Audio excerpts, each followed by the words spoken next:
Nah, oke guys, karena sekarang lagi zamannya mudik atau pulang kampung, pastinya kita bakal meninggalkan peliharaan kita nih guys. Tentunya apa aja sih yang harus dilakukan sebelum kita mudik atau kita berpergian jauh, misal keluar kota, yang ditinggalkan biasanya 1 minggu nih guys.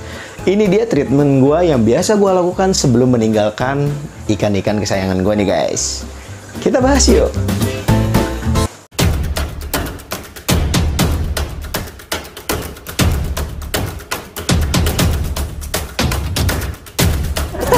Tolong ya, lempar kenapa?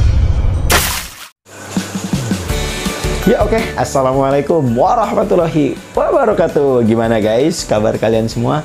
Semoga selalu dalam keadaan sehat ya. Nah, pada kesempatan kali ini, ya memang ada beberapa tema yang gue lengkap karena ini khusus pembahasan buat kalian yang sebelum mudik nih guys, yang meninggalkan ikan-ikannya di dalam tank atau akuarium. Kali ini gue bahas khusus untuk akuarium aja ya guys ya. Kalau untuk kolam sendiri, karena treatmentnya mungkin berbeda, dan ini gue punyanya tank. Dan tank ini melakukan treatmentnya seperti apa sih sebelum kita melakukan mudik? Nah, yang pertama biasanya gue lakukan nih guys, sebelum mudik, 3 hari sebelum sudah gue lakukan treatment. Yang pertama adalah geber makan. Jadi semua pakan yang sekiranya bersifat memenuhi kebutuhan gizi dari si ikan mas koki kita, pasti gue berikan guys. Semisal ada cacing sutra, cacing beku, dan juga buah-buahan. Buah-buahannya seperti pepaya kadang gue tuh. Terus treatment bawang putih juga gue lakukan pada hari pertama. Dan hari kedua pun gue lakukan hal yang sama guys. Dan hari yang ketiga ini biasanya lebih khusus. Hari ketiga karena sebelum ditinggal ya. Misalnya kita berangkat hari Sabtu. Nah ini hari Jumatnya gue lakukan khusus untuk si ikan-ikan mas koki gue. Apa itu guys? Yuk, kita lanjut. Nah kok guys, sebelum melangkah ke arah yang lebih dalam, buat kalian yang udah subscribe, gue ucapkan terima kasih telah subscribe dan juga nyalakan tombol loncengnya.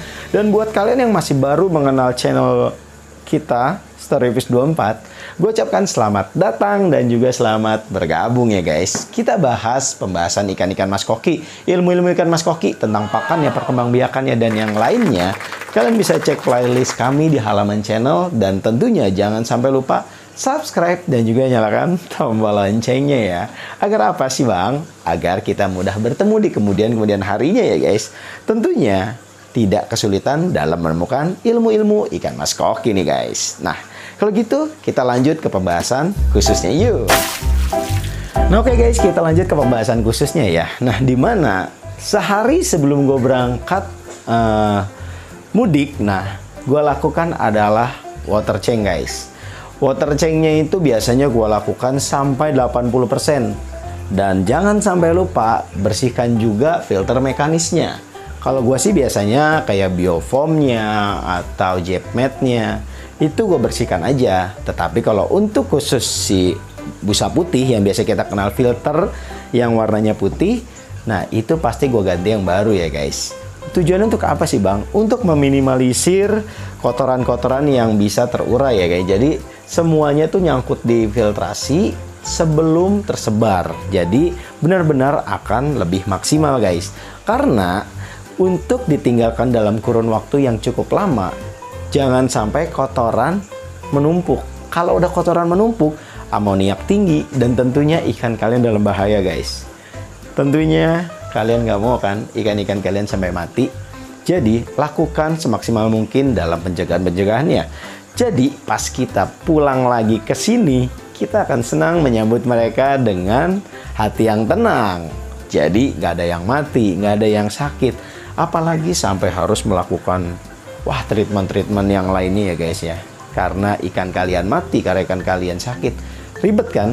Karena udah capek pulang kampung harus ngurusin ikan lagi. Jadi mending di awal ya guys, kita cegah.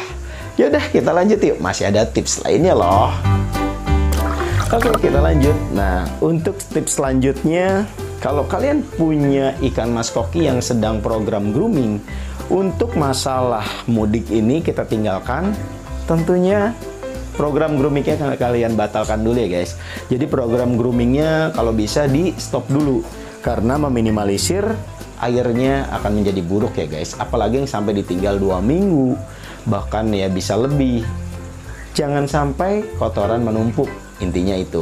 Nah, dengan cara pakannya yang biasanya kalian bisa setting 6 kali, 8 kali, 10 kali, 12 kali, bahkan sampai 15 kali kayak yang biasa gue lakukan dalam grooming gue, itu gue rubah menjadi 3 kali dalam sehari doang guys. Jadi gue kurangin semua pinnya, gue cabut-cabutin untuk meminimalisir terjadinya sesuatu yang aneh-aneh nih guys. Nah, oke, yang paling terakhir treatment yang biasa gue lakukan adalah pembersihan pompa atau maintenance pada pompa kalian. Kenapa sih pompa harus di maintenance? Nah, karena biasanya kan sudah dalam program grooming, ada makanan yang kesedot atau yang lain-lainnya, kotorannya sudah mulai menumpuk. Kalian bersihkan dulu guys. Kenapa sih harus dibersihkan? Jadi, kalau pompanya kalian dalam keadaan bersih, ya, kalau dalam keadaan bersih tentunya akan lebih aman. Karena tidak akan terjadi tersumbatnya atau mampetnya karena pakan yang bisa menyebabkan konsleting. Nah, kalau sebelum ditinggal, biasanya kalau gue lampu-lampu akuarium sih gue matiin aja. Sisain lampu-lampu yang utama aja gitu. Lampu, misalnya lampu ruangan atau itu nggak apa-apa. Kalau yang indoor, kalau yang outdoor sih nggak apa-apa, kena sinar matahari kok, aman ya guys. Kalau lampu-lampu kayak gini sih matiin aja ya, untuk keselamatan dan juga keamanan rumah kalian yang ditinggal ya guys. Nah, untuk tipsnya kali ini sebelum mudik, perawatan atau treatment ikan mas koki, gue cukupkan dulu ya. Semoga bermanfaat buat kalian. Kalau kalian punya tips-tips tambahan yang belum gue sebutkan di sini, silahkan komentar di bawah ya guys. Jangan sungkan, insya Allah gue balas kok komen-komen kalian kalau gue sempet. Nah, buat kalian juga yang masih berpuasa, gue ucapkan selamat berpuasa dan tetap semangat walaupun di penghujung waktu. Kalau bisa tetap puasa walaupun mudik ya guys. Jangan ngeluh, apalagi yang pakai mobil. Malu-maluin kalau sampai nggak puasa ya. Nah, kalau gitu gue akhiri dalam video ini. Selamat lebaran dan selamat mudik. Salam untuk keluarga kalian di rumah. Terima kasih telah menonton hingga usai. Salam Storyfish. Assalamualaikum warahmatullahi wabarakatuh. Sampai jumpa pada video selanjutnya ya guys.